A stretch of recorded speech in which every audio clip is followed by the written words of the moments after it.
Facebook Live is up. Yeah, I got rear-ended by a kid who was road kid. I had that Honda. He knocked me in the middle of the intersection at 42 and 303.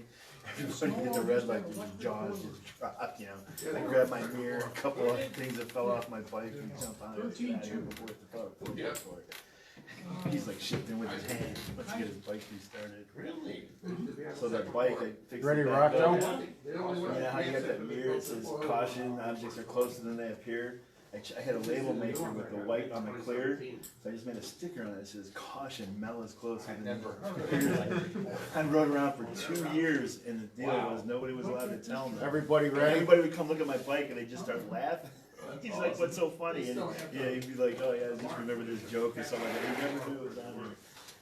And the joke was gonna be, like, the longer it went, the funnier it was gonna be, but I ended up getting rid of the bike and he quit riding, but it went on for 2 years. Alright guys, thank you for having me in tonight for the RSCS chapter area 51. What I'd like to do, I know you guys all got your name tags in front of you, but if we could, we'll start, just go around, tell me who you work for, what kind of work you do, if you're a service guy, if you're an inside guy, whatever you do. I'd like to get a little more information, if you're retired, whatever it is. If you have some history, I'd like to know about it. And then we're gonna talk about some Liebert stuff tonight. Who owns Liebert right now is Vertiv Corporation. We're gonna talk about that. Also gonna talk to you about some computer room design stuff that, you know, the serviceman, the best thing that he can do is when he goes into a computer room to identify what's going on in that room. A lot of times your customer will call you and tell you that you got a unit that doesn't work, but that may not be the case. The unit works fine. It may be the room itself, so we'll cover a little bit of that. I'm going to cover the new mini-mates. We've revised the mini-mate units to be a variable capacity type unit. And then the last thing I'm going to wrap it up with is I'm going to talk to you about, since we're all dealing with COVID and that type of thing, we now rep a company called Atmosair, and I'm going to talk to you about bipolar ionization and what that does to clean up the air and, you know, help you guys out and that type of thing. So if you would just, well, Myron, why don't we start with you? Just give me a little quick summarization of, you know, what you do. Myron Feitner, Glad Mechanical. I deal with the service department at Glad. Beautiful. Mike? Mike Holocimo, Clad Mechanical, inside, mostly service coordinator, dispatching, quoting, similar to Myron. Beautiful. Okay. Terry, how about you? Terry Miller, 28 years, energy management specialist. Okay. Have we met before? You look very familiar to me. You do too, but I remember a much younger. Combat, yeah. Maybe dark hair at one time. Yeah. Not so much the You're an imposter. the guns. Yeah.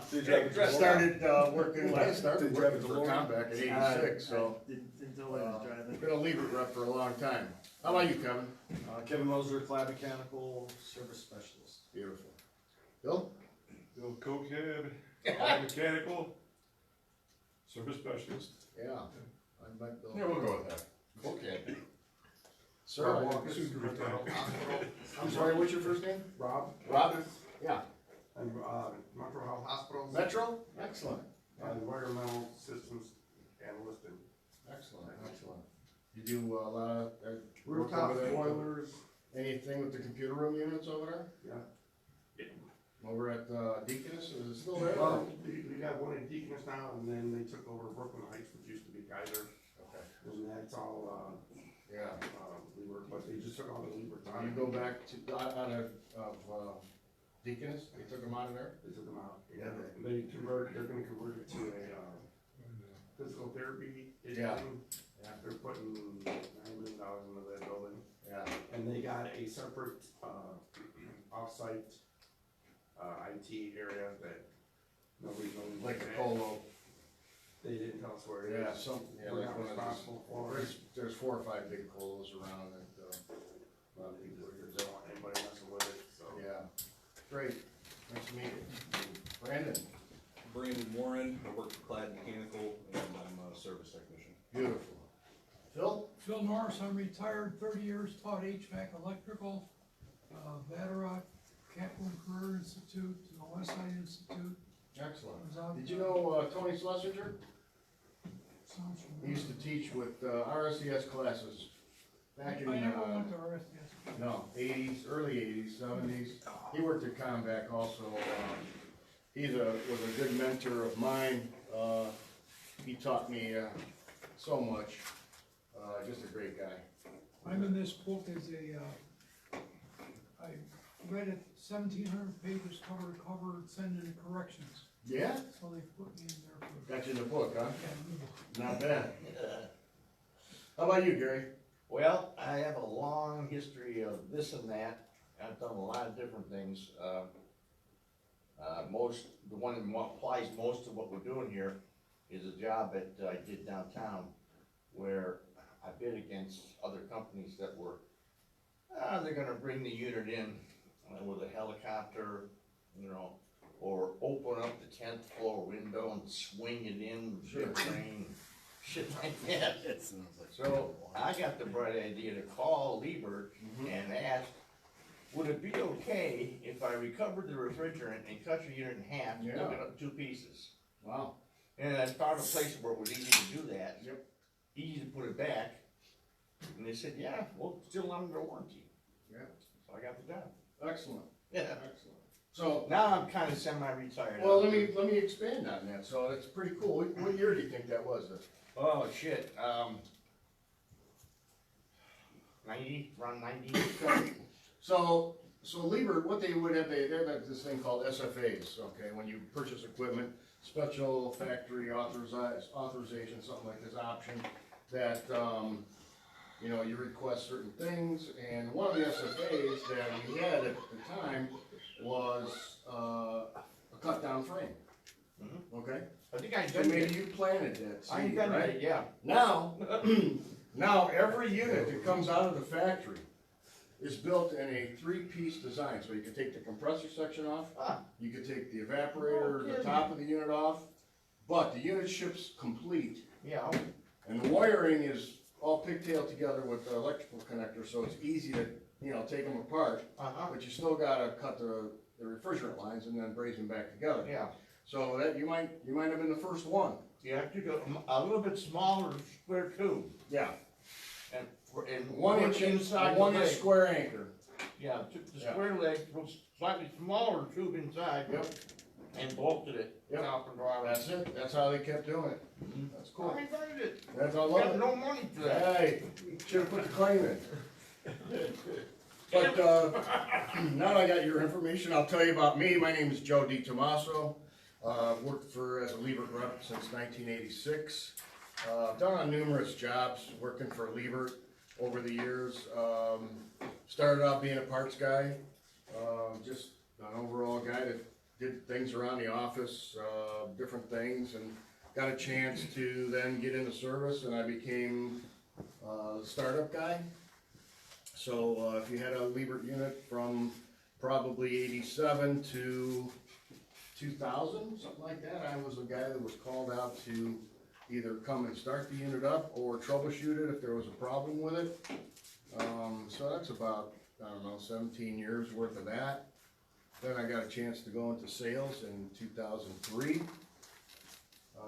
when we became, Comvac closed, actually. And Emerson Liebert bought our office and we became Liebert Associates of Cleveland. So So when you 2003, Is that when you moved to? yeah, that's the first move. 2003 to 2013, we were Liebert Associates of Cleveland, owned by Emerson. 2013, Emerson sold us off, sold about, oh, I wanna say 5 offices, something like that. And we were purchased by Donwell Company out of Pittsburgh. And they kept the Cleveland office here with a lot of the same people that were working for, you know, the Liebert Associates of Cleveland. So from 2013 to present, I work for Donwell. I have a few business cards I'll pass out. If you need to get a hold of me before your next meeting or anything like that, Tom has my number. And feel free to give me a call, even if you have a question about an existing unit, anything you've had in the field.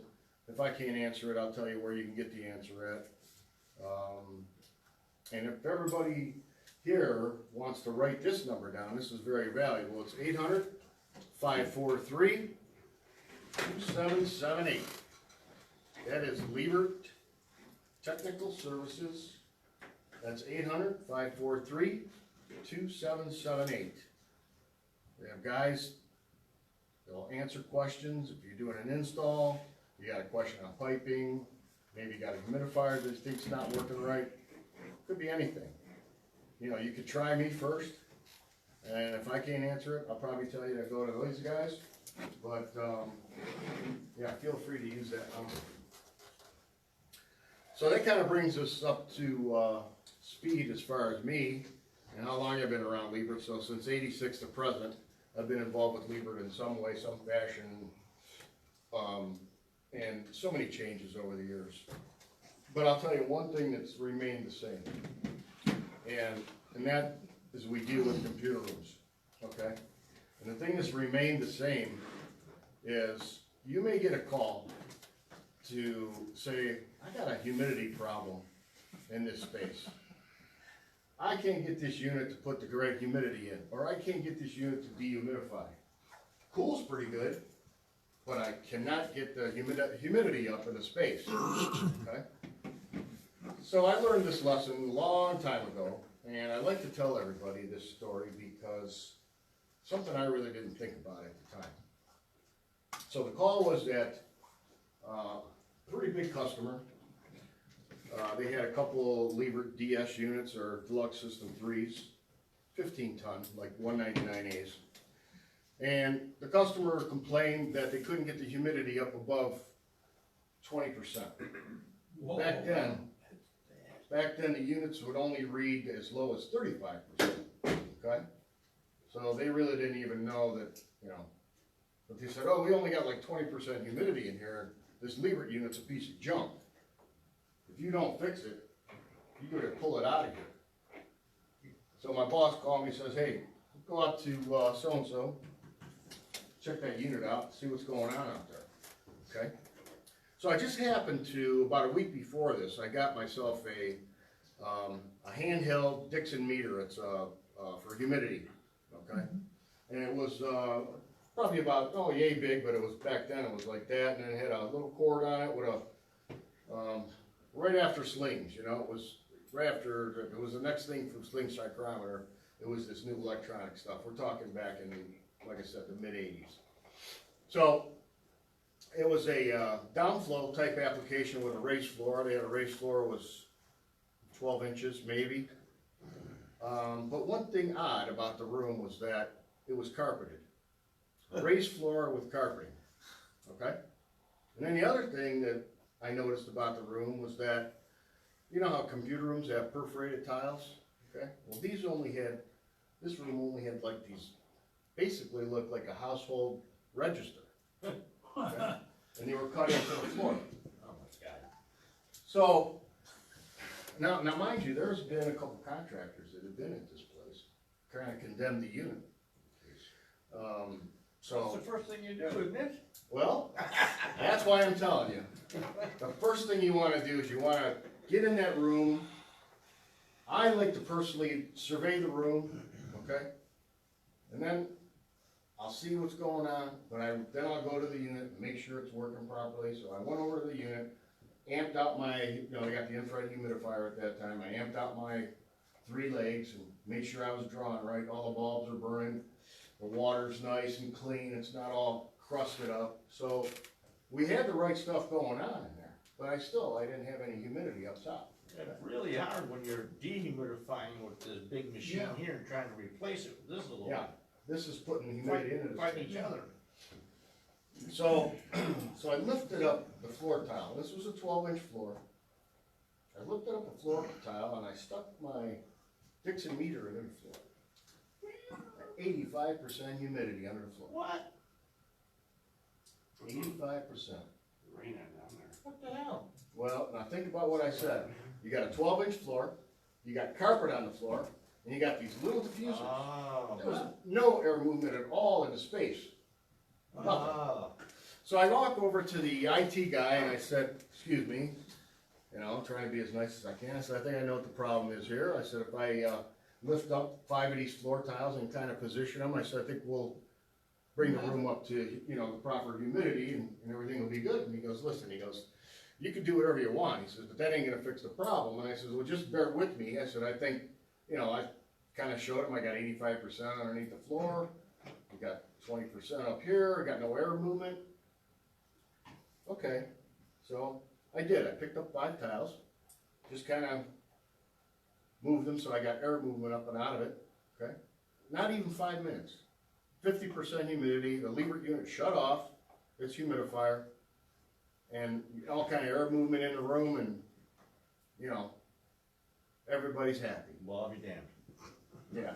So my take to you guys is, again, number 1 is survey the room.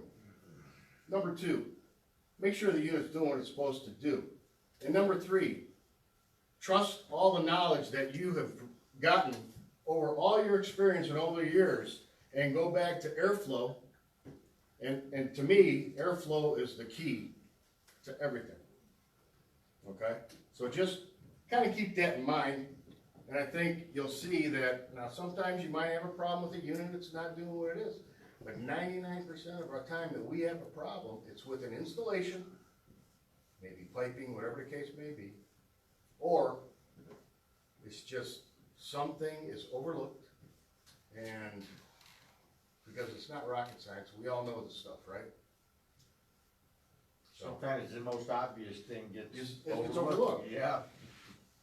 I'll tell you another quick story, and I'll move on to some of this stuff. But a guy, they condemned the unit. It was, you know, everybody familiar with our glycol units or glycool? Yeah. Okay, so you got a free cooling coil, glycol, and then you got basically a water-cooled unit, circulates glycol up to a dry cooler. Well, there's a 3-way valve in that unit. And they condemned this unit, and we had a meeting like this, all these people in it, and this was for a hospital. All these people that were with the hospital, they're ready to sue us and all this other stuff.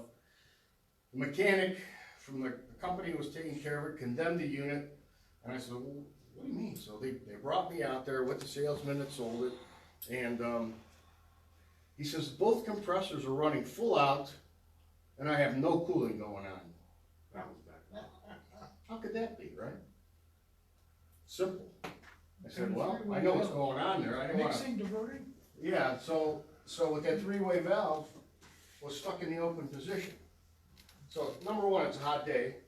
Number 2, that valve is wide open, so it's allowing hot water, glycol, to go through that econo coil. Plus the compressors are running, and it's throwing more hot water. So I got 15 tons of mechanical cooling going with the compressors running, and I got 15 tons of free cooling. So that basically the unit was doing nothing, you know. So, and you really gotta handle the stuff with kid gloves, because so we all get done. I said, okay, let's take a look at the unit. I walked over to the unit, opened the side door up, looked at that valve, noticed that the valve was stroked all the way up, wide open. And I said, okay, I think I know what the problem is. And they looked at me like, what do you mean you know what the problem is? You just been here Only 5 been minutes. 5 minutes. So I had to tell them some way that what the problem was without Throwing that guy under the bus. without doing that, and that's pretty hard to do, you There know. was a because- loose electrical connection. Yeah. That's Yeah. my key word. So basically, I said, listen, I didn't throw him under the bus. I said, listen, what we got to do is we got to get this valve here Shove his closed. face in the dirt. Some reason it opened itself up. If we close this valve, I think you see that. So basically, I took the actuator off. I pushed the valve down, held it in with some tape or something. I forget what I did. But again, 5 minutes later, we got cooling. You know. So some of the obvious with these units, they're no different than any other piece of equipment. The controls are a little bit different, but trust your knowledge. Think about what's going on with the piece of equipment, and you guys, you know, you'll be fine. So I'm sure everybody here probably has some stories like that where something's happened to you over the years that, you know, that kind of stuff has happened. But so with that being said, Does anybody have, like, any issues that, you know, problems with Liebert right now? You're working on a piece of equipment, you have something that's screwing you up, you want some answers. If I can't answer it for you, if you think of something, if you don't have it right now, we'll talk about it, or I'll write it down and I'll get you answers for it. So think about that. If you have something that's, you know, screwing you up a little bit, or you want an answer to, I'll take care of it for you. I got a coat though, thanks, Tom. But one of the biggest things that Vertiv Liebert is doing right now is, so we changed the name from our big units from Deluxe System 3 to DS, which basically probably stands for Deluxe System. But then we added this E. And E is basically stands for econo phase. So, you know, with energy being such a big thing with companies today, and anything these companies can do to save energy, they're looking at it, right? So we developed, and this is a Liebert patent, economization, not with glycol, but with refrigerant. Okay? Utilizing 2 pumps and pumping refrigerant. Turning off compressors, pumping refrigerant on a day that maybe is 60 degrees or lower. And if you think about it, in cold climates, that's a lot of pretty days, lot of economization. Every going on. night, Yep, every almost, night even in the until- summertime. every night until about June maybe. Yeah. So when I was carrying the tools and being out in the field, out at the May Company data center, they bought these high safe pumps, which were refrigerant pumps, and what they would do is they would lower the head pressure from, like, let's say it's running at 240, 245 on a leak temp system, down to like 189. And what they would do is they would drop the amperage on the compressor because it's not working as hard, so you were saving money that way, right? And they worked great, but then they never caught on. I think people probably didn't show them what the payback was, or whatever the case may be, but the whole thing kind of fizzled out. And then about, I want to say it's probably been about 10 years ago that Liebert developed this econo phase system for refrigerant. And what I'm going to show you tonight has been around a while. We've been very, very successful with it. So we have the perimeter units, which you would think of being like a regular computer room. And then we also have the bigger units, which are larger, 250, and these are in KW. And then we have the packaged outdoor DSE, which would be 400 KW. So, moving along, just to give you an idea what a computer room, when I talk about hot aisle and cold aisle, does everybody know what I'm talking about, if I mention that? Okay? All right. What? Hot aisle and cold aisle. I do not. Okay.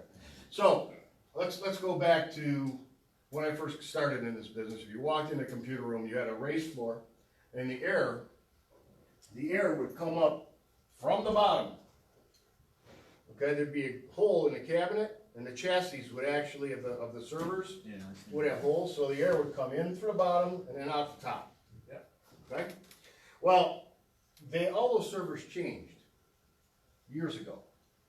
And what it is now is the air gets delivered in the front of the rack, because the servers take the air in the front, goes through the body of the server, and exits out the back.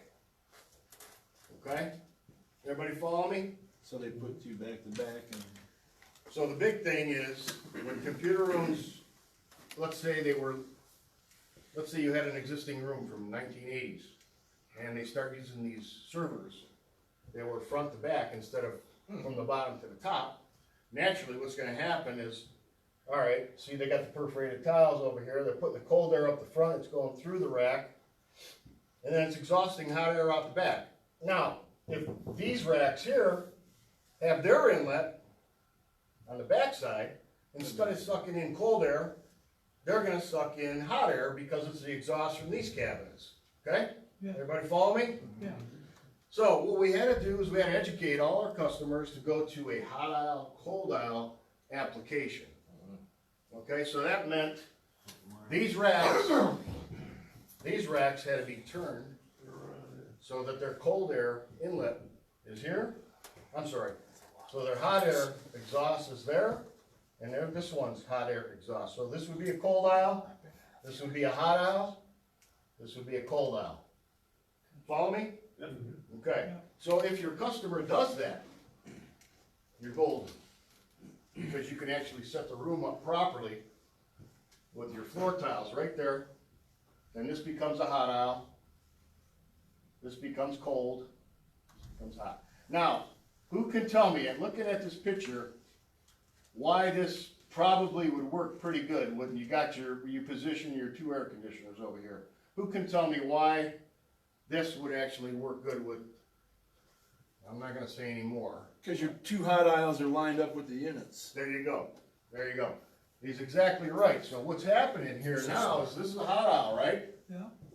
Hot air being sucked right back to the return, okay? Cold, it's gonna come back a little bit, but this is what you want. You want the hot air to be right in front of the unit. And then there's other things we talk about that I can go into later, that you could actually put a curtain here. Okay? A curtain or a door or a wall, keep the cold air from going back to the unit. Now, all the unit gives is hot air. Now, some people, what they do is they'll duct this. They'll duct that, come up, duct it right back to the unit. And that stops the cold air from migrating with the hot air. So now you become very efficient, and you're saving your customer money, because he's not setting his unit down at 69 degrees to keep the whole room cold. He can leave the room at 72, 75. He's now putting the cold air where it needs to be, and he's taking the hot air and putting it back to the return of the unit. So, and that's another thing what I'm talking about. When you walk in a room, little things to look at. Any questions? All right, I'm gonna go back to the DSE with this, but this is a great picture for me to expand on to show about hot aisle, cold aisle. So, when you see a Liebert unit now, and you see 50, 80, and these are model numbers, okay? 85, 125, 150, 165, and those bigger units that I was talking about. Those are actually capacities in KW. How can we understand that? Very simple, very simple. So there's a conversion. So, A you simple take, one. simple. And I do it all the time, and there's nobody worse at math than me, but, so basically, I'll take this 80 times 3.413. That gives me my total BTUs. And divided by 12, and I got my tonnage. So about Right? 3.413? 3.413. What's that give you? 80 times 3.413. Should be like 242, right, divided by 12, 20. 20 tons. What else, who answered that question before you did? Terry? Yeah. Right? Who else can tell me why that would be valuable information? If you were in a computer room and you're trying to figure out what the load is, where would you go? Where would you go to find what the load is in the room? Amps and volts on the. Well, you're close. You're KW close, on so- the equipment? If you can find out what the amp draw is, or the KW draw, I should Is say. everything else in the room? Basically, what you do is you walk over to the Liebert unit, UPS, or whoever's UPS. This is a good little tool right there. Put that on your keychain, that opens up any Liebert unit. Okay? Don't give it him. Well, he answered the question. He'll break stuff. Alright, so, lost my train of thought there, but, alright, so for KW, let's say you walk in a room, you say, how big's your UPS? 100 KW. Okay, how loaded is it? How much load is actually on it? 50 KW, 30 KW, The UPS will actually tell you that, Oh, yeah.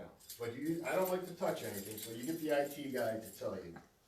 You don't wanna touch UPSs, cause if you hit the wrong button, you shut them down. You don't wanna do that. So you ask the IT person or the facility person to get you that information.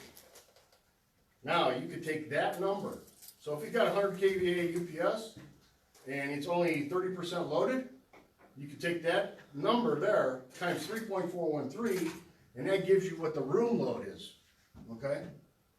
Because everything electrical in that room comes out of the UPS.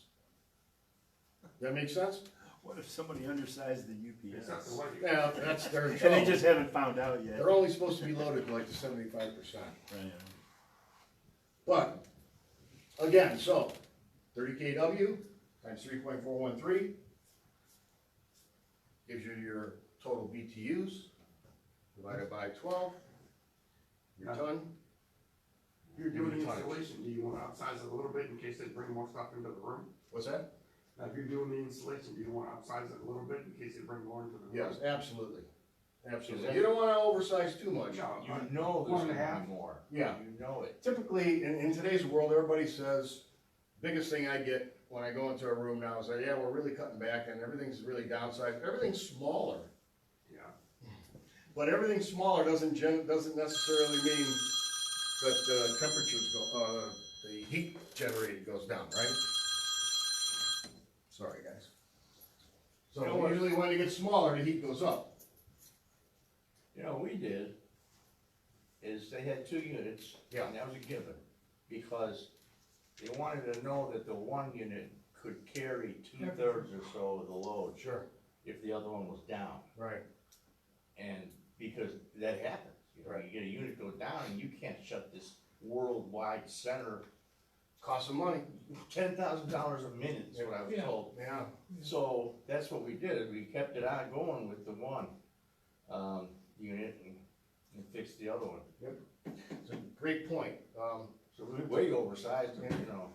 There's so many things I probably could talk to you guys, if you wouldn't wanna listen to me, but I could talk to y'all like 4 or 5 hours about what we used to do and what we're capable of doing now. And I'll touch on that a little bit, but, remember the cold aisle and remember the cold aisle, hot aisle. Okay, that's important. It's very important. Alright, so here's the new Liebert DSE, and here's the 3 major components of the DSE system. You got your indoor unit down there. You got a microchannel condenser. Basically, it's a little different than a regular fin tube, just microchannel. Okay. You got a pumping station, and you have the ICOM control. Anybody familiar with these? Anybody worked on any of these yet? Tom? H5, yeah. Yep. So the biggest thing to take away from this is that these are new to the picture. Used to be a fin tube with like a P66 fan speed control or a lead temp setup, which was a headmaster valve. Okay, now we're basically EC fans and no more P66 or any of that stuff. So everything is controlled off a board in here. Okay, and the condenser coil is a microchannel, which is about the same size of a radiator, car radiator, maybe even smaller. Okay. Then we add in the pumping station, which this is basically sits outside. This would be up on the roof. Pumping station would be underneath it. And then basically our lines go back to the indoor unit. And then the ICOM is on the front here. What's ICOM? It's just our little nomenclature for our controls. Okay. Get the option that links the units up so they don't fight each other. Yeah. So here's a little bit better picture. Now, in this picture, what I want you guys to take notice of is right up here. Anybody know what PUE is? Huey. PUE. Somebody want to take a guess? Unit efficiency? Yeah, that's close. Pumping unit. They want the PUE to be like right at 1.10. Okay? In this mode, who answered that? Phil? Yeah. There you go, Phil.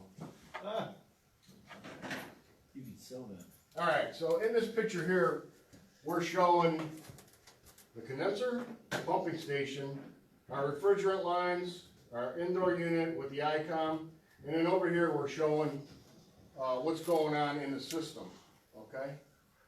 We have a 95-degree day. We have full compressors running, no economization. A PUE of 1.28. So if you're talking to the IT guys, they get off on this stuff. They like to talk about the PUE, and the lower the PUE, the better it is, more money they save. Okay? All right. What does the P stand for? It's power usage Power effectiveness. usage. ah, new one, huh? A new thing now.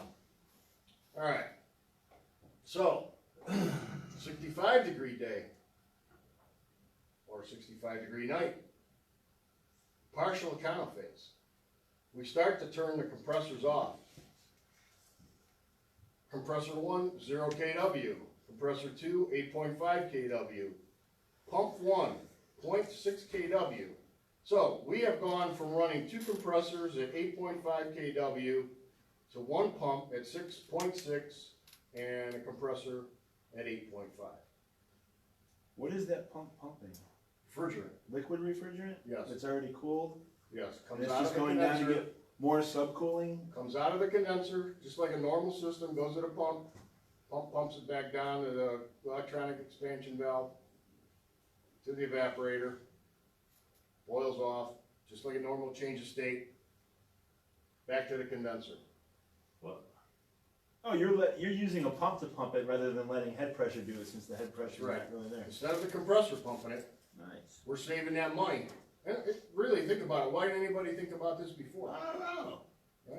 Didn't we have some of this stuff? It works great. So We the had a head custom- pressure's way down, you're saying? Well, the head pressure is still gonna run, yeah, it's gonna be down lower Well, than it's the not, normal. it's not moving refrigerant, it's moving air. No, it's not refrigerant, there's no air in the system. It's more efficient to pump liquid than to pump vapor. Yes, Duh. we're pumping liquid, it's Yeah. just, we're replacing the compressor with a pump. It's going through a different coil though, right? No, same coil. Same coil. So when it What comes what out the other end, What we do is change it to an electronic expansion valve. Okay, right, but the compressor's not running, so then. that's where's- right, compressors, whoop. Go back here, sorry about that. Very interesting, that nobody did this before. Well, It's just bypassing the compressor. Yeah, you're actually bypasses bypassing the compressor. With another Who said pump. that? Who said that? Tom did. Tommy. Okay, So you're picking it up in a low spot like a trap or something before the compressor? No, here it is all right here for you. Tells you right here. Still a 4-pipe system, you have 2 separate circuits. Right. You What's got that liquid other? line, you got hot gas line. Okay? The compressor basically shuts off and the pump takes over its place. So we've had the condensed vapor, condenses, goes back to a liquid, into the pumping station, gets pumped back down through the expansion valve, through the coil, picks up the heat in the room, burns off, and the process keeps going. As the temperature drops, we could turn the other compressor off also, if we can handle the load by not running the compressor. Okay, so we're monitoring all this stuff. well, Now I'll tell you this. Yeah, everybody says, well, how do you do that? It's very simple. You look at it. People are like, that don't work. Well, yes, it does work. And we had a customer, when these things first came out, they said, we don't think that works. They bought one and put it in, installed it, let it run for 1 month. After 1 month, they bought 20 of them, installed them. That's how much money they saved. And What's this is a Liebert pack. What's that symbol there in parallel with the compressor? Are those pumps? This right Is here, it a second pump? Yeah, what is that? so that is like a solenoid valve. Okay, those are valves. There's your electronic expansion valve. Basically, they're showing the refrigerant pump, and there's a bypass around it. With another not using solenoid valve. So you got 3 solenoid valves that you add and it just goes around it. So, And again, remember, that's a 65-degree. So what's the Temperature. super, like, what's the refrigerant condition coming out of the evap there? Like pressures, temperatures, why? It's still gonna pick up the heat and boil off, go back to the condenser, return back to a liquid, and we're pumping liquid. So you gotta have a fall, you gotta have a fall here with your, liquid line going back to your pump station. For net positive suction head to the pump. Yep. Well, what's really driving the vapor refrigerant back up to the condenser? Well, your normal Just the burn fact is, off, your normal, the pump's still doing the job of, and remember, these are separate circuits, so you. the pump's just basically building up pressure. The electronic expansion valve's controlling the flow into the evap. Yes. Yes. So is there a That pump certain, builds up lots of pressure? I don't know what it actually runs at, to be honest with you, but is there a certain ambient that it has to cut out? yeah, like it's not gonna work under 65 degree, over 65. Okay. How So about that's low, why I showed you. That's a the pretty fir- high, how about low ambient? That's why I showed you the first slide Yeah. at 95 when both compressors are on. When it dropped down, I'd say 60 degrees. This slide shows 65. Yeah. You're gonna get partial economization. And then that PUE drops to 1.7. is there a receiver in this anywhere? It can be. You don't have to have a receiver. I'm just thinking, like, so now you've got the low side pressure and the vapor is going back up to the condenser because it's condensing in the condenser still. Right, right. Just part- like it would with the compressor, excuse me. But now it's condensing it Just that we got a pump doing the work of a compressor. on much lower temp. And these spaces, if I'm not mistaken, are running at a much warmer I don't have temperature. I don't have the pressures for you, what's actually the system's running at when the pump's taking over. But, we've been very, very successful with this. Very. What's the space temp usually? Space conditions here? Normal space temp's probably 70. Well, that's another thing to talk about too, because, we want the customer to actually raise Yeah. the temperature. They don't of the need room. 70, 50% anymore. They, 'cause, No, you know, and that's another thing. they're not running magnetic tape anymore. so- As long, yeah, exactly, as long as we're talking about that, you know, like I told you about the hot aisle and the cold aisle. So basically your job as a technician is to put the cold air where it needs to be, that's in front of the racks, and get the hot air back to the unit, okay? I don't care what the temperature is in that corner, that's just wasting time, energy. That's where they're checking the temperature and humidity. Yeah, but they need to be educated. When you So say you have that, to educate them, because what they need is the temperature cold at the rack, and the hot air needs to get back to the unit for a return. So, the big thing I always used to, that's like, wow, you got a unit here, like we showed before. Let's go back a minute.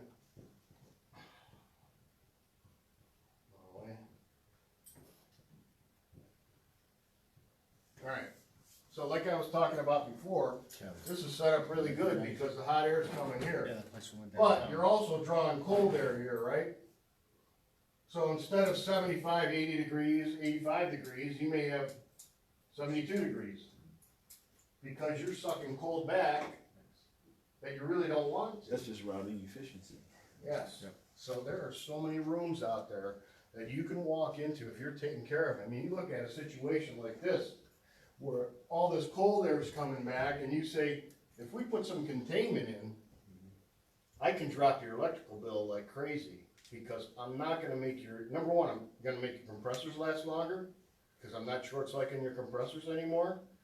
I can help you with your energy bill, because we're gonna be much more efficient. It's really great. The So thing, containment, I really wasn't gonna talk about tonight, but as long as we're here, if you put a curtain here and you enclose this, there's no way for the cold air to get back to the unit. You hit a home run. Don't you guys actually have like a setup where you don't even condition the room at all, you just condition inside the cabinet? They do, Wouldn't that be We do. most efficient? we do. So that's called smart aisle. Basically what that is, forget about these units, okay, get rid of these. Maybe each customer has 6 racks, 10 racks, whatever the case may be. What we're doing is we're putting a CRV here, and a CRV here, enclosing this, so this would be enclosed, and cold air just comes in here, goes through, and then returns. The whole thing's sealed up, but that's another thing, but that's called smart out. Yeah, why do the whole room when you can do just the end? Exactly. Especially since nobody puts in vapor barriers in. Yeah. The And thing that's is, the other thing, I was just talking with a customer today, they got a printing facility, and it's like, okay. Those guys need the humidity right. Yeah, but they, all you need to do is an end unit, concrete block, no vapor barrier paint, no sealant, no visqueen, no envelope, so where's the humidity gonna go? anywhere it wants. Right through the wall, or In or out. that door is closed, when you close that door and you can see a gap like that, okay, no door sweep, where's the humidity gonna go? Right out through that door. Those are just all little things you look at. I know I'm getting off on a little tangent there, but, that could be a whole night of just talking about computer rooms. What's the other killer for computer room? Data That area you units? have to have, like in most buildings, what's that? Makeup air. Ventilation. Kevin got it. Yeah, ventilation, makeup air. And why is makeup air such a deterrent? Because the people shouldn't set up their offices in the data rooms. That's more heat load. But think about it, if you have, let's say you're bringing in so much outdoor air into your space, what's that do to load? Increases. in Raises it. Right, right, big time. So, you bringing in X amount of CFM, I don't know how many of these I have tonight. These are good little tools, they cost, like, if you wanna buy one of these from us, they're like $12, like, which is ridiculous, but, I'll get some more. I was just trying to make you guys work for them a little bit. Alright, what were we talking about? Cut up old Allen wrenches on a tab. Makeup air. Yeah. Sold for $10. I get an anvil. Next meeting, everybody will have one. Joe, is there a minimum temp that those pumped units, ambient condition in the space, Probably the colder the are better. looking for? Not outside, I'm talking about interior Oh, space. inside? Yeah. And, like, if it was a contained system? Yep. You know, wherever whatever the return is, practical, supply air temperature for air conditioning, 20-degree drop, right? So the higher the return, I would just think that the higher the temp in the space, the more effective that the pumped refrigerant will work. yeah, Yeah. yeah, the you're colder- right, you're right. Or the colder it is outside. The colder it is outside, then, like, in this next slide, see, it's full of condensation, 45 degrees. I turn both compressors off.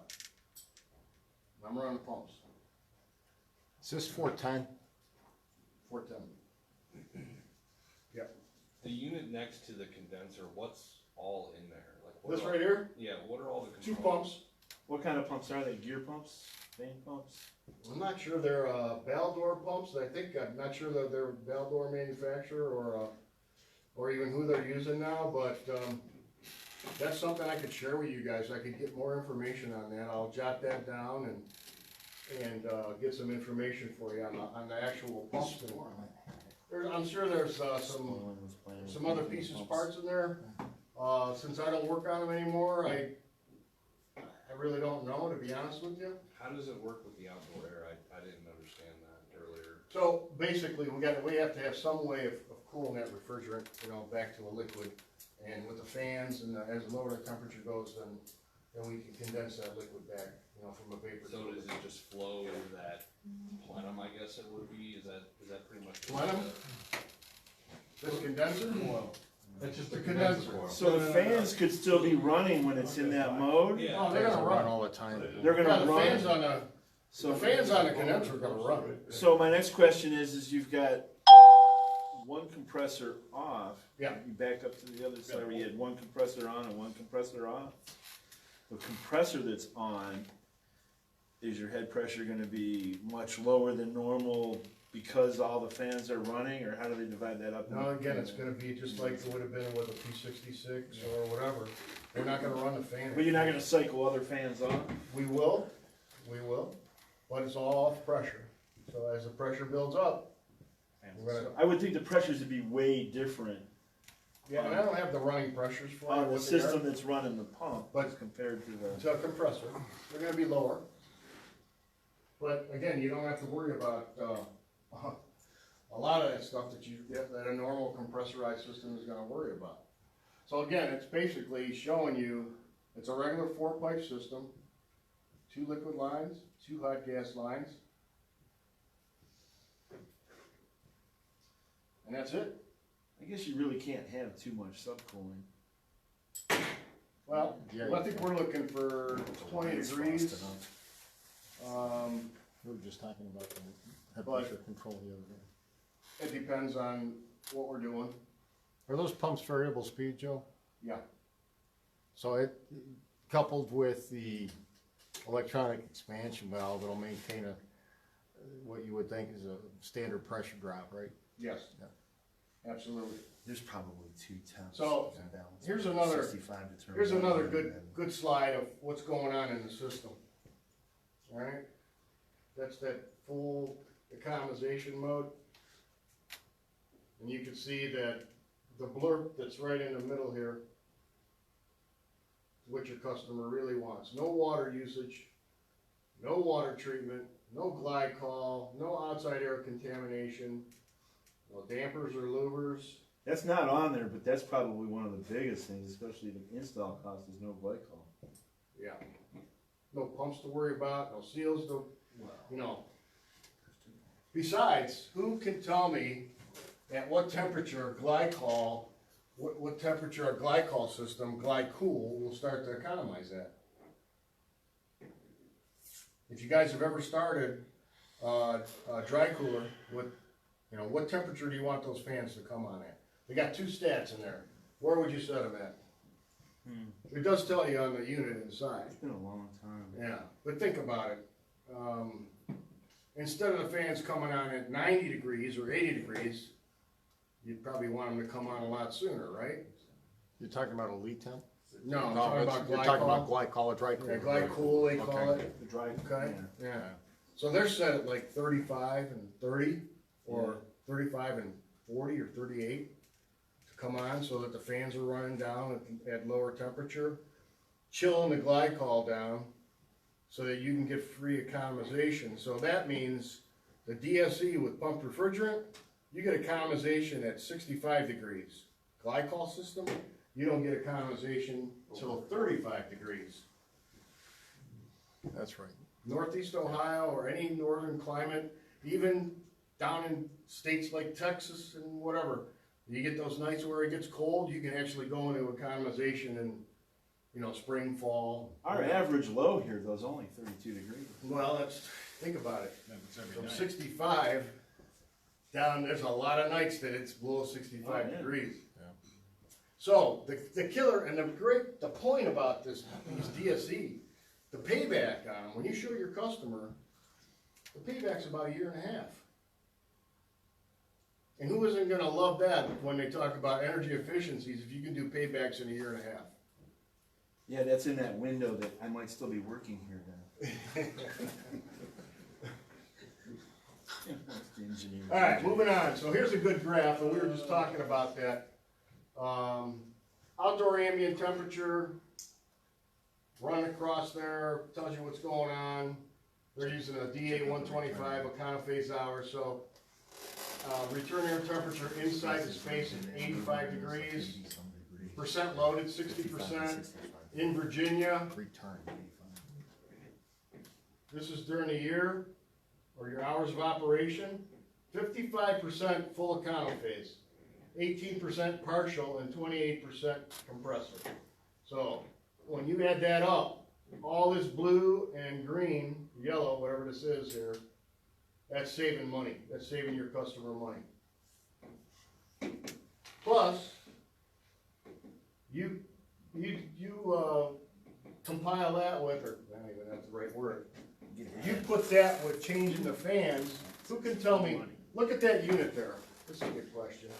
Look at this unit here, tell me what's different about that unit than a normal crack unit. Computer room air conditioner, by the way. Fans. Didn't know. Take a look, and I'll give you a hint, it's towards the bottom of the unit. Fans. The rack is raised off the ground. Well, no, that's not different, that, just think of the subfloor. Yeah, The that's like it's subfloor on would be the right here. support. What else do you see in this picture? What are the fans? Joe? Yeah. Yeah. Who said the fans? Tommy? Yeah. Yeah, so see the fans? Down there? They're down below the floor. Okay? What? Yep, so we actually Are those found out by ECMs? studying, Yeah. by studying the performance of these units, if you have a 24-inch raised floor, we can actually drop the fans down into the floor and make the unit about 5 to 7% more efficient by doing that. So what's that mean for your customer? Again, saving money, becoming more efficient. I mean, these things have changed so much in the time that I started to now is crazy. It's just crazy. So you can either have the unit, with the fans in the floor. Of course, you have to have no obstructions. Or you can have the fans inside the unit, right in here. So, they come shipped inside the unit from the factory. Tommy? Thanks, brother. Saves like turbulent air and all kinds of stuff, huh? Yeah. Having it drop down. Yeah. So the biggest thing, whenever you go into a computer room, this is another little tidbit for you. If it's 12-inch floor or less, major problems with a downflow unit, okay? So you actually become very, Restricted, especially once they put another 6 inches of wire down there. yeah, so you may have perforated tiles, the unit sitting against the wall, perforated tiles, and then you got a whole row of racks, and customer complains that it's hot as hell over here, but down here, All the air's I got coming up, cold air down all the there. air is being forced. so if you actually take a piece of paper,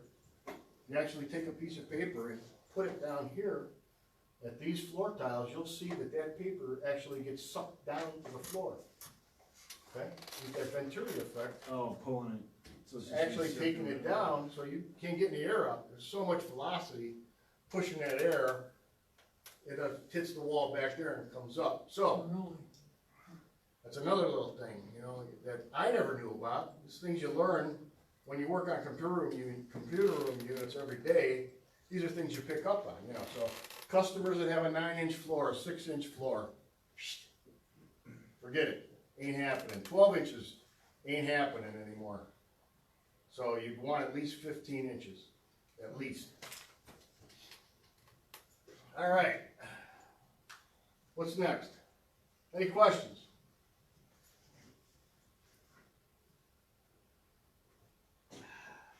What's the DS stand for? Who could tell me that? What's that D? I mentioned it before. What's the DS stand for? Lux system, I gave you a key already. energy efficiency. You're not allowed to answer anymore. Lux system. Who said that? Phil. Phil already won too. You know, I didn't get one. Gary? Yeah, All right, Gary. Phil's my buddy, he got one already. All right. There goes your $1, Jerry. Like I said, I'll get a bunch for everybody. It's just an Allen wrench. That's all it is. But, what's the most key important part of this? What's the hardest thing? When you walk into a computer room and you want the wrench for the Liebert unit, Yeah. it's usually missing. They're all Oh, stolen. sure it is. Yeah, so it's got a little hole for your key ring. Yeah, okay. Put it on your key ring and it's yours. It's a socket screw key. Yep. Somebody had a good idea there, but now they want too much money for them, so. All right, so Frickin' mobile. let's move on here, but one other thing about these microchannel condensers is that in order, when we have a pumping station, and you can see right in this picture here, there's the pumping station, okay? They can be put right underneath the condenser. Excuse me, they need to be below the coil, they need that fall, so we can get that liquid back to the pump. How okay? tall are those? Now, these are gonna be at least 36 inches. And it could be, could be taller. But Liebert will make these for you, just like you see them here. Like if you had a big job, they'll actually put them on skids. All the piping, so all you have to do is hook up to them. I'm just thinking like what I've seen in the past and how beat up the tops of those coils get by people changing those fans. What do you do, put like a piece of carpet Well, down there for? Again, that's a whole other thing, that this is a lot different. These fans are not a motor, Oh, they just, they're an EC fan. Basically, you take the squirrel cage off, the fan and everything. You don't change a blade on them, you don't do any of that the stuff. whole thing The comes whole, out the whole thing is probably that deep. with a cage too? You unbolt it, unplug it, take it out, put a new one in. So how, being microchannel, how critically, it's critically charged more or less? A little more critical than they were with the fan coils How do they charge then? to self-cooling now. Cleanliness is a big factor with the microchannels. I'm sure they have a manual set up like for the leak temp charge. If it's here, do You this. know, the leak Yeah. temp's still like it used to be with the sight glasses. Yeah. It's one of the best things on the planet. Yeah. So here's a little bit bigger unit. This is 250 kW for bigger rooms. See, they got the drives on the fans and whatnot. But basically, it's the same configuration as the smaller units that went up to 150.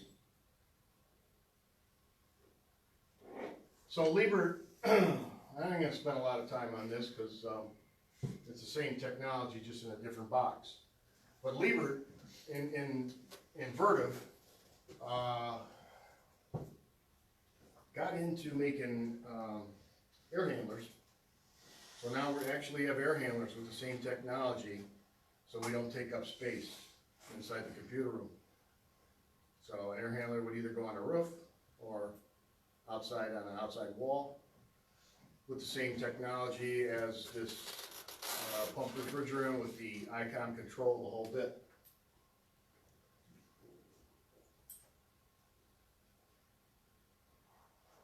And there's a package unit that I was just talking about. Just keeps getting better and better. The whole world's changed, man. I can tell you, I never thought I'd see this. But one unit, 400 kW capacity. Basically, they're showing you this here with going through a wall.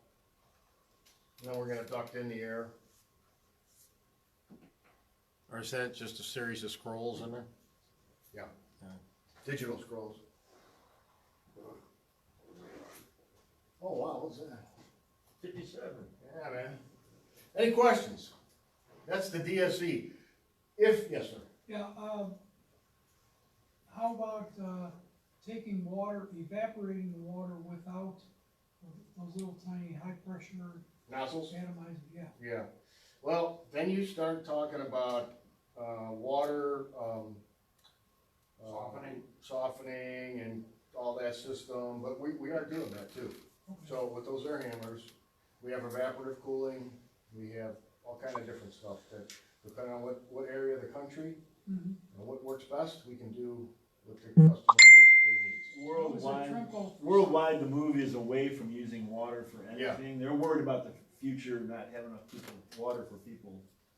Yeah. And nobody wants water, close to a data center, right? So that's the evil.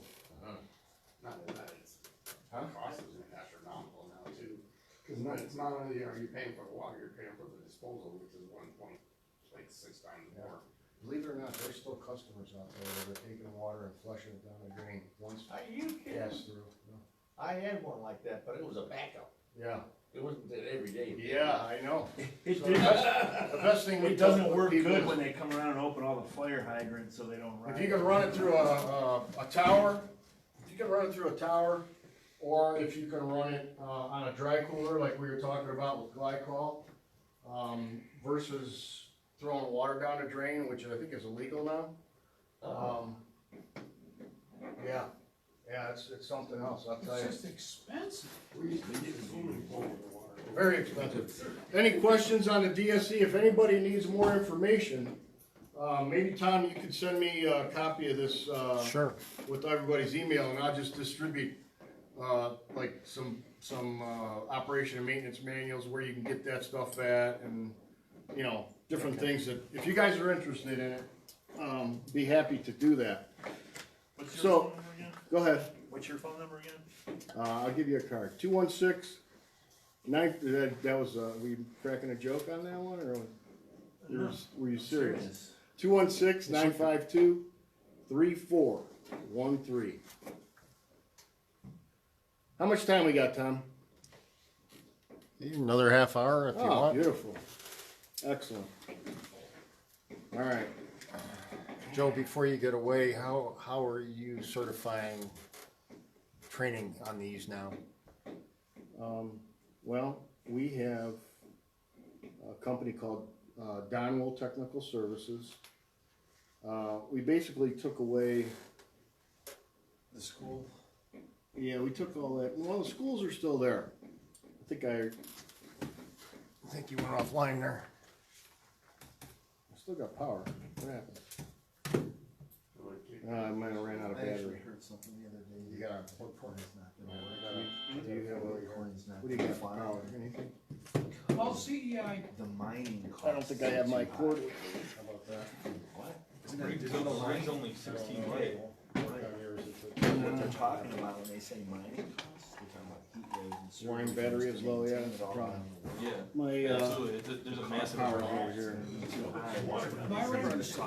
It's imaginary money. It's kind of like our imaginary paper money, but they're doing it digitally now. CP's got power. Probably down on It my- doesn't make over sense my until you power. realize the dollars you have aren't anything much different than giving out. But they are a little bit, because Because people believe it. Anybody got a power cord for a Dell But the computer? belief goes away. but with a computer, you can get swapped. I mean, you're gonna come to my house and He doesn't have the power cord for you. What about the money in your bank? You think you're, I'll get them money back. you think your money's actually at your How bank? many people do though? Well, I understand. You guys wanna take a 5-minute break? Get a Yeah. drink or something? Just, I have a question. Yes, sir. when your 8-year-old goes on, they're talking about now, like, you can go on these games and you can buy a magic sword, or you can buy this or that. They just had art the other day, It's sold tough for now. millions of dollars. That's a It's- whole It's a digital- whole other world now. Where we used to have these Sports USA players concerts. now. They call them RTFs or They something. changed the whole world. Like, they took away, best thing to do, It's something else. send them a But kid yeah, and it's mind down to school, yeah, that'll Like work. these people you pay. You have to send your have the mechanics down to rights to school, a digital piece of art. NFTs. get them legal certified. So what does it stand for? And then you can advertise that. Who told Why you don't that you, for? send me the stuff on that? Sure. Well, we got a transformer. Must have. Looked at the US dollars. transformers. Non-fungible token. 122. US dollars is accepted everywhere on this. All right, before I lose you guys, They're talking about Bitcoin being a Yeah. global currency. Oh, what's that? all right, so here's something I was talking about before. This is the containment system, okay? So cold out, all right? So actually you put a door here, or a curtain, dumping all that water down. keep the cold air in there, and you actually put a roof on it, okay? And all the cold air has nowhere to go, but where? In the servers, okay? Now That's that, what you want. Then the hot air becomes like the room becomes like a hot air plenum. Right, and this is where your customer's probably gonna freak out a little bit, because now it's gonna be 95 or 85 in the room. my server's overheating. Yeah, but in here, it's gonna be 60 or 55. Right? And that's where it counts. That's where it matters at. Is that the most efficient way to? Yes. Yeah. You Absolutely. make the whole overall room smaller, which saves square footage, which Right on. architects love that. Right on. So if you can do this, if you can accomplish this, this is what it's all about. And there's a lot of companies that we've sold containment to. Greenhouse. Guy calls up and he says, I need another 20-ton air conditioner because I have hot spots. I sell him a 20-ton unit. He calls me up and he says, what the hell's going on? I just spent $70,000 on a new unit and I still got hot spots. All right, so now I don't sell him a 20-ton unit. I sell him this. because it eliminates the hot spots. So the 20-ton unit to cool the room after. Yeah, but he don't need it. Like, I'll go back and I'll say, all right, what's the UPS load? We're only at 50 kW. You have 3 20-ton units right now, which are 70 kW a piece. So it don't make sense. You got 2 times what you need, 2.25 times what you need. So we got to find out what the problem is. Why are we having hot spots? Because that picture I showed you before, I'm taking cold air back along with hot air, and the unit says, oh, I'm satisfied, shuts off. Temperature goes back up, unit comes on, turn the compressor back on again, gotta wait for the time delay. Yeah, that's right. Who's familiar with hot gas bypass? Okay, all right, hot gas bypass, right? What's it do? False load the evaporator, right? Pick out evaporator temperature, you set it up, 70 pounds, whatever the case may be, and you have a nice, you keep the compressor on, and you have a nice, you draw straight lines, right? Maybe you, if you use SCR reeds or something like that, you can really fine tune the room, okay? Excellent way to do it, but what is it? It's very inefficient. We're gonna spend a shitload of money to accomplish what we have to do. So if I can throw this at them, along with digital scroll compressors, EC fans, all this stuff, we're gonna hit home run. Customers are gonna love it. When are they gonna hook it up with a turbo cord? Good. Here's some curtains. Okay. Remember we were talking about the hot air going back up or the cold air, maintaining it so that, you know, hot air rises, right?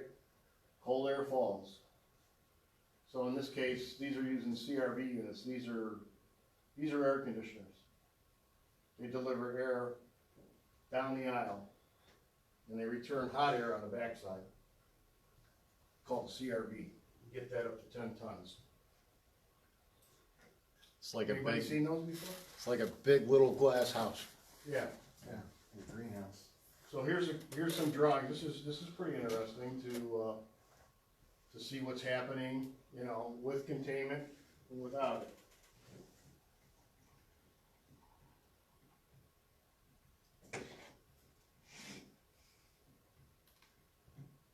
Not a turbulence in that top one. Huh? Not a turbulence in that top one. Yeah, you got no containment there. You see the blue? You see how the blue's different? This is just open. Those are open aisles. Here's your cold aisles. The orange and the yellow and all that. Perimeter cooling units. In this one, we're using containment. Nice cold aisles. Heat going back to the perimeter cooling. That's what you want.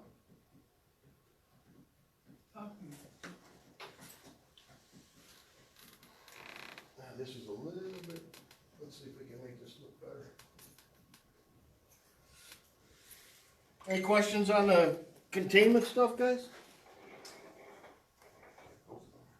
Good? We move on? So if you had a customer that said, I need another 20-ton unit, what would be the first thing you were gonna do? See how the room's set up. That's right. That's right. See what's happening with the room, how it's set up.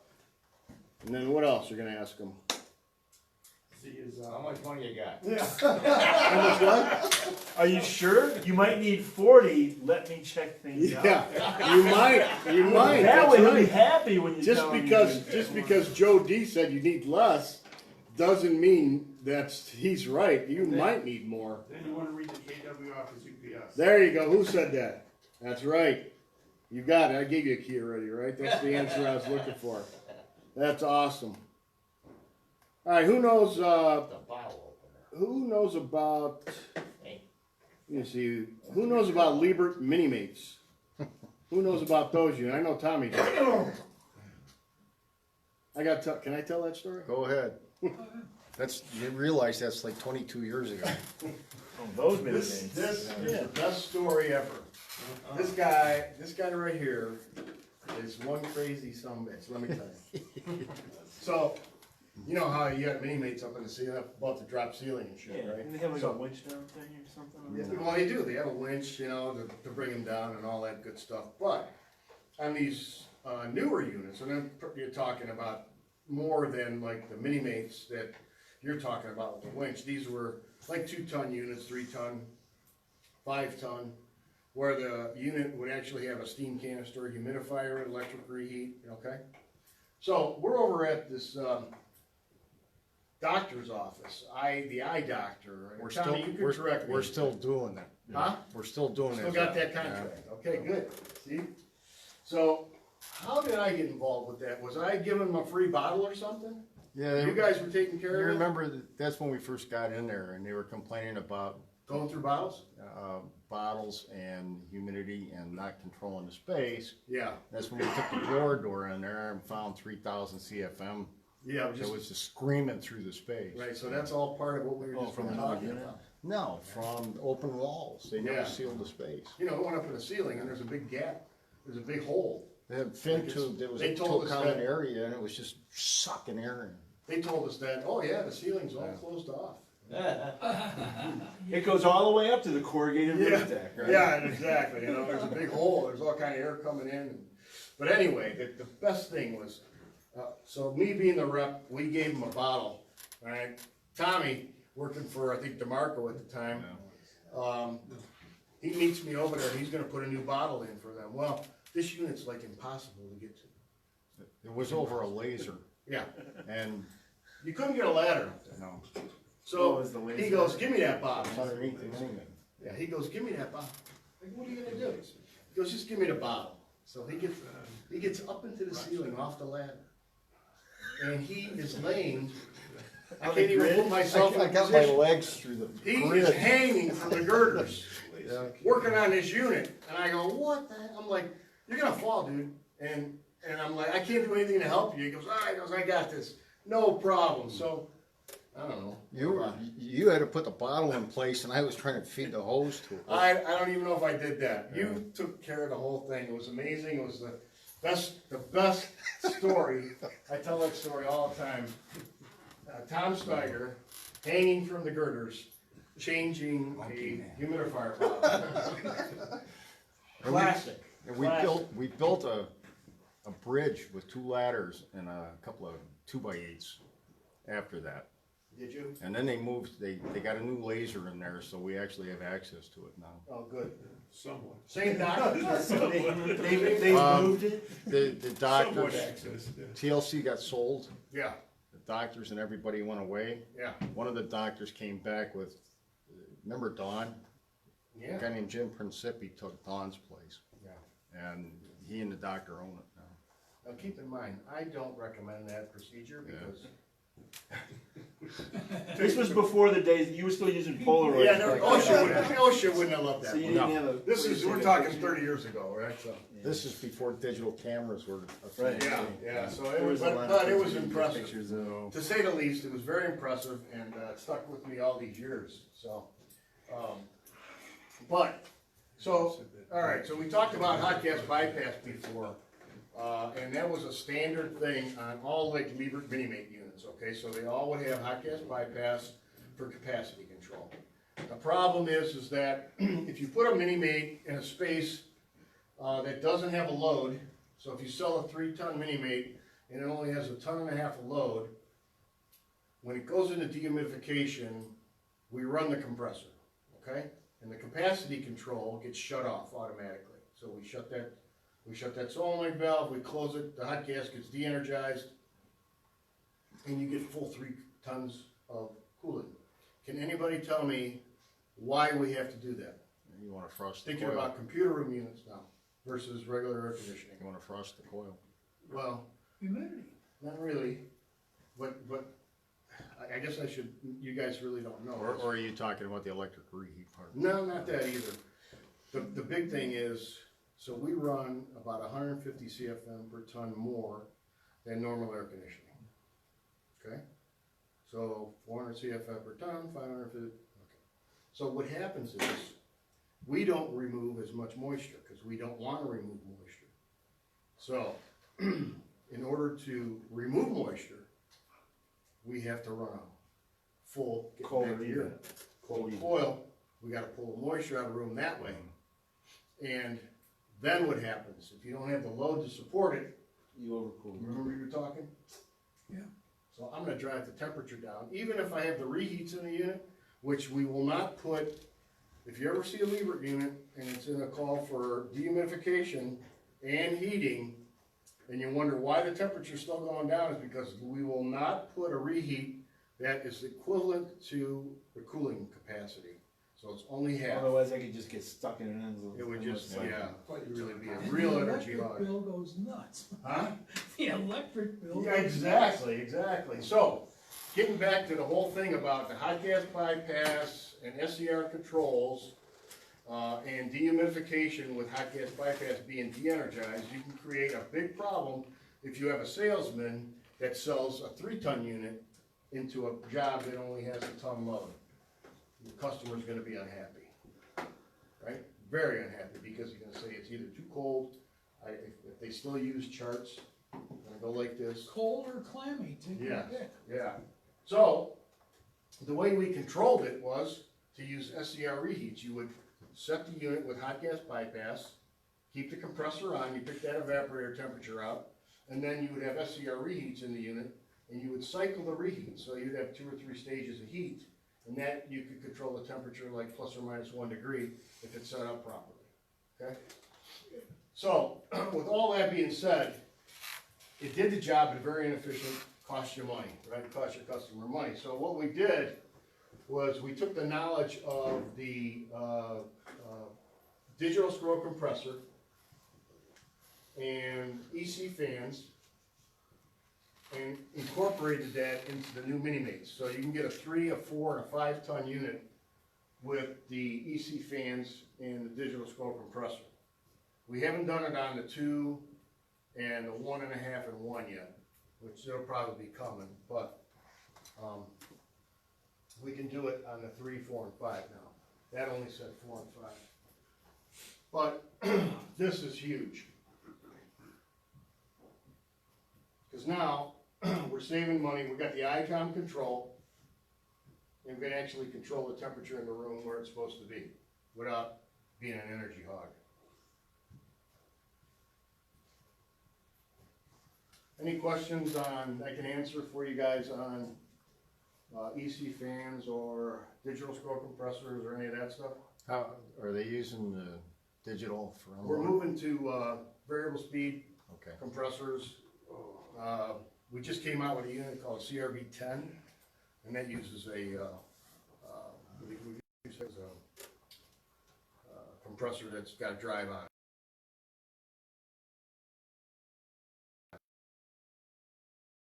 All this stuff, you know, you're gonna have to make changes. But Can you still put the humidity in grains? you they have actually, they have grains of moisture or RH, and they have that predictive. And I think they changed it, but you know, it's a real, like if you walked into a room with a sling cyclometer to check humidity, it would be off compared to what we're measuring.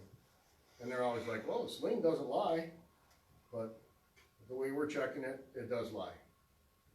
So trust the $10,000 piece of equipment versus the, how much does a sling cost? They still make them? 300. 300? You're probably $60. Okay. Yeah. Something that you have to wet a sock and sling it around. They're still warm. They still, believe me, I love them, they still work, but if I'm gonna check something, I'm gonna use probably something electronic. Looks at you like you're a loon. Yeah. I've got a Liebert, you know, what they do is they store these ceramic plugs in there, and they have a cargo air dehumidification desiccant wheel. Yeah. And they brought this Liebert over from their other plant. It's one of the refrigerator size, I think 3 tons or whatever it is. Yeah. They got a condensate pump in the bottom of it, but I've never bothered to check it in 20 years. Challenger. Because the humidity in the room runs around 10%, See? so it never sweats. It's never, huh? No matter what. Huh. And what were you saying before about the sensors? It's always reading like 20%, even though it's 10. Yeah, depending on how old it is, they only went down to 35%. Yeah. So it might be a lot lower than that, but, you're talking about the 34 by 34 inch unit? Yeah, yeah. About 6 foot tall, it's a Challenger probably. Great unit. In Came in Trumbull 3 and lab, we 5 used to have 12% relative humidity in the lab space because it was 100% outside air and no humidification. Except for one room that was constant, CTH room, constant temperature and humidity, 75 degrees, 50%. So people would go there in the winter time to warm up. Oh, you And they feel, go there in the summertime you, to cool you down. feel it creeping right up your sinuses when you walk in the room at 2 minutes. Yeah. And the helper in the other day, he's like, I gotta get out of here. One other thing I wanna bring to your attention with like mini mates now is if you, let's say, you know, usually you walk into a room and it fits in a 2x4 ceiling grid, and it has maybe a plenum because it's a 2 or 3 ton, it's a white plenum, and it blows air out the 4 sides and returns up the middle, and most of the time your customer is very unhappy with that, okay? So I would tell you that if you put a mini mate in and you can, and if you can duct it, okay? It may cost a little bit more money, but your customer is gonna be so much more happy. Again, if you can make that cold aisle and that hot aisle. Bring the ductwork to the front of the server rack, okay? Hot air back to the Liebert unit. Something like in these diagrams here, okay? Where hot air back, cold air to where it needs to be. Okay? Those things that go in a 2x4, they're like worthless. Okay, but 9 times out of 10, you'll go on a new startup, there'll be one of those things in the middle, the unit sitting up there, there's a rack of equipment. Right sitting underneath. right underneath there. So, all I'm saying is if you can duct it, put the cold air where it needs to be, get the hot air where it needs to be. So important. That's it. That's it, I'm gonna, no more hot gas bypass. All these units have communication capabilities now that we can talk BACnet, IP addresses, we can talk SNMP, we could, any protocol, basically these units can talk, so your customers can see them on their network. Okay? Modbus too? Huh? Modbus too? Yes, yep. Joe, how are they controlling head pressure on the new mini mates? On these, we're still using receiver. Headmaster stuff? Okay. Who knows the correct procedure on how to charge a prop fan mini mate condensing unit? Anybody work on one? Anybody? Come on, Bill. Subcooling if you got a TEV. We do have a expansion valve, and inside that unit, and we do a little weird thing here, they got a receiver, and they got a little sight glass, and the sight glass is not to clear it, it's basically has a little ball like that lead temp that Tommy was talking about before, but with a correct way on a PFH condenser is you have to get the head pressure above 225, and you want that ball to float right in the middle. Okay, and then you're correctly charged, and that's been that way for a long time. We can go back to the manufacturer's recommendation. Yeah. Yeah, get that ball to float, and you know, what I found was that if you're at charging and you're waiting for that ball to come up, and you got your manifold gauge cranked, and you're just kinda like not paying attention, and before you know it, that refrigerant comes up, like, it's gonna come up like really quick, so as soon as you start to see a little bit of liquid in that receiver glass, shut your manifold off. Wait 15 minutes. And you'll see that it'll come up. This is on a. Mini-mate, Datamate, any small system. So what do? You block off the condenser? You block it off or unplug the fan. Yeah. This is, If you're out in the field and you're working on something like that and you wanna pick my brain, call me. Love to talk to you. Alright, so I wanna show you one more thing, and we'll talk about that bipolar stuff. And that'll be it for tonight, guys. Yeah, I hear you. So, with COVID-19 and how do you fight that, what do you do for your customers? you know, there's ultraviolet out there, there's needlepoint, there's a bunch of different things that people are selling on COVID-19 type of remedies. We rep a company called Atmosair, and Atmosair does bipolar ionization. Alright. So I have a quick little... Put it in my house and it works great. Did you? My son has a $200 toy Yeah. that tells the air quality. Yes. It went from 14 parts per whatever Yeah. down to 1. So what brand did you use? What brand, do you know? What was it? New Calgon. Oh, New Calgons are pretty good for, New Calgons, Heard Famous Supply said they've never had a complaint on it. I'll tell you what, I've heard a lot of good things about New Calgon, and, Installation is simple. it's real simple. Put in a supply. 24, 120, 240, Yep. doesn't matter. Yeah, there's many different kinds. Let's see. General presentation, short intro.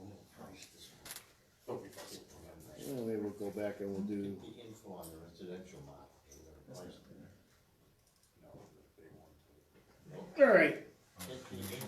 So like you're saying, that is really simple stuff. Yeah.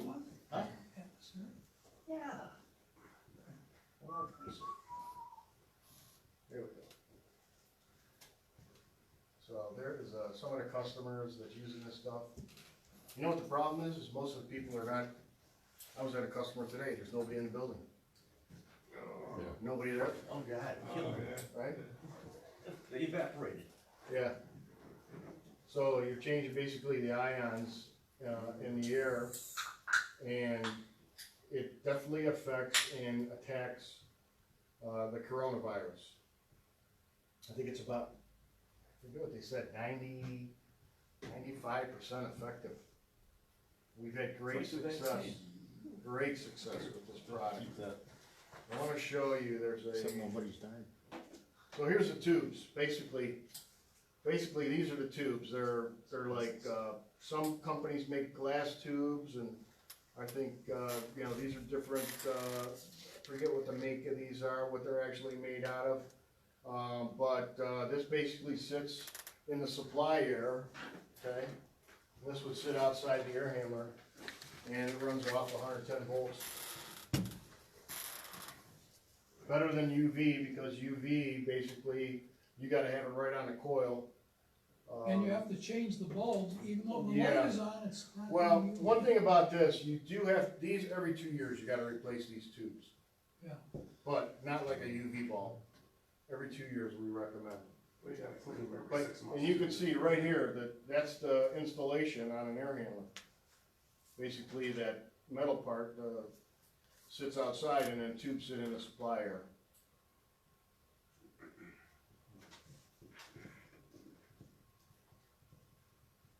Disposable, just throw them in the trash when you change them, or That's a good question. I don't know if that's just throw them in the trash. something Or they can if recycle? that has to be disposed of in a different way, but Gotta get rid here's of what you were talking about, Gotta go hazmat. checking the parts per million. You know, for it can be wall mounted and it can report back, but this actually shows a green, a yellow, and a red. If it's in the red, they tell you just get the hell out of it. What's it looking at? This was a wall mounted controller, not a controller, monitoring station. But what's it monitoring? The ionization in the air. The ionization level? The $200 gadget does 4 things. The particle matter, the gas formaldehyde gas. Yeah, Yeah, and then perfect. 2 other things, about $200. Probably CO2 is one of them. No, it doesn't do I CO2. don't think it does CO2, right? But there is a lot of documentation. This isn't the one I wanted to actually show. There's a great little slide I have that shows this thing in action. Show me let's see if this is it. Wow. That slide right here. So with bipolar ionization, so this is basically, if you look at, here's your room, here's your air handler, your return, all that good stuff, and here's actually what's happening with the ionization molecules and everything, how they're going around through the system, through the coil, okay? Here's your unit, we want it in the supply after all that stuff, getting down, safe for humans, okay? No ozone? No ozone, it's very little, but it's all these are UL tested and labeled. So it complies with all of the documentation that like ASHRAE's putting out, so it's gotta be UL listed, all that stuff. What are the different sizes and CFMs? So, the beauty of this is, I don't know if I have this sheet. I think it was 16 and 10, wasn't it? Yeah, and that other sheet. Alright. 16,000 and 10,000. So let's say you had a project, you go into a customer, he's talking about air quality, and he wants to get a quote on it. So all you would have to do is break down the air handlers, what the CFM is, what they do. You send that to me, and I figure out what units you need. Simple. I'll have you a price back in the same day. And stuff works. You get articles like this, a bunch of different white papers that I can supply you with, or you go right to Atmosair's website, and all kind of information on this stuff. We also do, if you're interested, like Tom, if you wanted the company to have a lunch and learn, we would set it up with Carlos. Okay. And get you guys in this room here. We would do a lunch and learn on this, teach you a little bit more about it than what I'm telling you, and give you guys some ammunition to go out there with, that every customer you talk to is a potential customer for this. And everybody's doing it. I mean, Gardner's selling a ton of it. Oh, man. They're not selling Atmosair, they got their own, they got Needlepoint. But, Carrier's doing something Brewer's too. doing it, yep. Everybody, every contractor, what's his name's using for all this residential, Brennan, he's Brennan using Associates, I used the to work Colgan. for Yeah, Used to work for me, Massarelli's using all yeah, that new Calgon, or whatever it's called. yeah. Highway. He's really successful. Highway bar. Yeah, the highway's been good to us, Yep, so, so. Model R is the one I got. What is it? Okay. Highway. the highway. Highway, oh, yeah, That's the one we did. Yeah, I like those. We had a presentation here, Well, the yours, little box with the smoke and all that stuff. this isn't necessarily for residential, right? This is more, this is bigger, yeah. Yeah, this is. Do they have a residential model? We do, like that. Right on the side of your purpose. There was a picture of one. It's a Same small thing, got little, little tubes all over it? no, the tubes, it doesn't have. It was the like tubes. 2 tubes, wasn't it? Yeah, they have, well, that would be, I don't know why this isn't, this is the other slide, I don't think he's stopping. yeah. But look at some of the companies, look at the NFL over here, they're all using it. Staples Center, Broncos, 49ers, I don't see the Browns on there, or Steelers, or Pirates. Pirates are on there, Browns are GPS. Patriots. Carriers. So, it's very, very, this Dr. Phil Turno has wrote a bunch of papers on, the, workings of the bipolar ionization, and, you know, maybe we'll do that lunch and learn with you guys. For, you know, any customers that have big air handlers, that they wanna use this stuff on. Other than that, any questions, guys? No, that was fantastic. Okay. Did you know, Drew Haney? He was, IT director at Metro. And he used to sit, for the Cavalier games. He was do the Cavalier games down at the, bench, and he'd always have a toothpick in his mouth. But he passed away, I say a couple years now. I was with the Kaiser and Houseband for 20 years. Oh, were you? And then when they bought, all the Kaiser and Houseband facilities, they offered to keep us on board, so I stayed with Metro Health. Good. first unit I ever started up as a Liebert service tech was at the old, they used to call it the nurses, building at Metro. It was like around the back and the side, I don't even know. So, but that was where the computer room was. Yeah, they're doing that all night, yeah, they just put up $1 billion into it. Quite a lot of changes. That was my first experience at starting up a piece of Liebert equipment. I probably really had no business doing it, but that's another story. We all had to start somewhere. Fly call unit, I had to get, the contractor was terrible, basically left me there hanging with air in the system, the compressors were going off on head pressure, and I'm bleeding, bleeding. I got the indoor unit running. The one with that old horizontal metal tank on top? Oh, God, yeah. What a mess. Well, it's funny, we just got Fulton air in there to balance some stuff, and I went into the print room, and all my prints were gone, but so I'm calling everybody, and they're like, oh yeah, we digitized them, here's it, this is how you buy them. And the one building up front I thought was from like 1965. Yeah. I went in and the prints they go by date, they started back in 1945 on me. Holy shit. And then they had the roofer come in and, whatever we don't need, they take off the roof and then they cap it.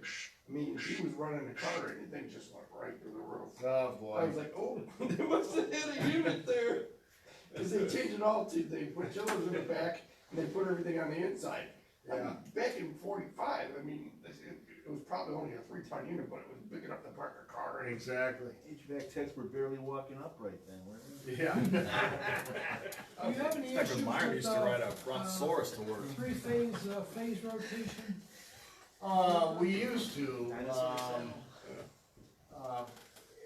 the big thing, and that I used to have to deal with, was with these, digital screw compressors. We had to make sure the rotation was proper. On our 3-phase stuff, though, never really had a problem,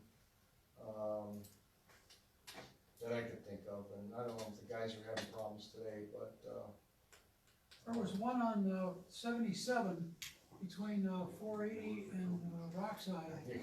There was a bank building, and the bank had some political connections with Detroit.